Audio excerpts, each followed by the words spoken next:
Well, hello, and thank you for inviting me to launch the 6th Annual General Practice Health of the Nation report at this summit. I firstly want to acknowledge the traditional owners, the Ngunnawal people here in Canberra, where I'm talking to you from, and pay my respects to their elders past, present and emerging. This acknowledgement is an important reminder of the work that we still have to do to close that gap in health outcomes and life expectancy between Indigenous and non-Indigenous Australians. I also come to you as a proud member of the Albanese government, which is committed to a constitutionally enshrined voice to Parliament, the first element of the Uluru Statement from the Heart. I understand this report partly draws on an annual survey of GPs with the responses from over 3,000 practising GPs and a further 93 GPs in training. This is an important and valuable report and a resource that highlights the issues facing our primary care sector. Demand for healthcare is skyrocketing, and as GPs you are seeing the reality of this every single day.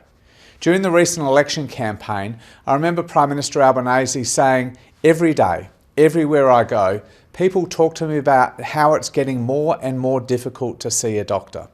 And this is why, as a government, we're committed to working with the primary care sector to strengthen Medicare and to make it easier for Australians to access their local GP and other healthcare professionals. Without this, it's going to get even harder to see a GP, and the out-of-pocket expenses will only increase. And importantly, it's only through fixing primary care that we'll take the pressure off our overburdened hospitals. Australians trust their GPs.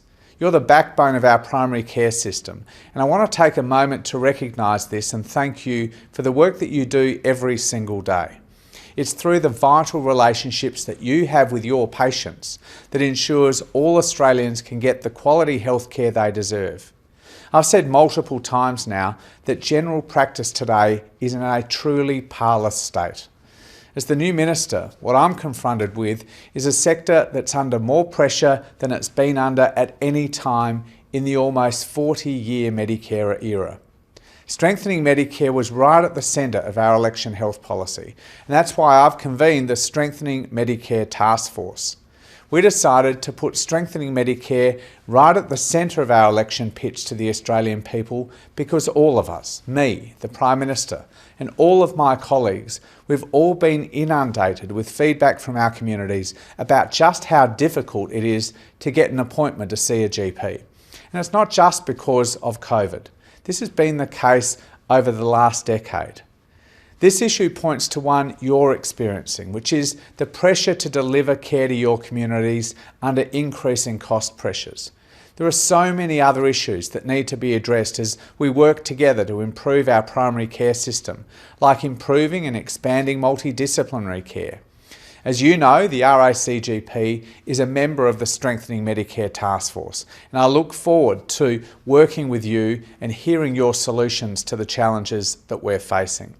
There is no higher priority that I have as a health minister, and our government has in the health portfolio, than strengthening general practice, because we know that without a strong, vibrant general practice sector, our healthcare system is going to be much, much poorer. Again, I look forward to working closely with the College to strengthen Medicare and Australia's primary care system. Thank you all very much.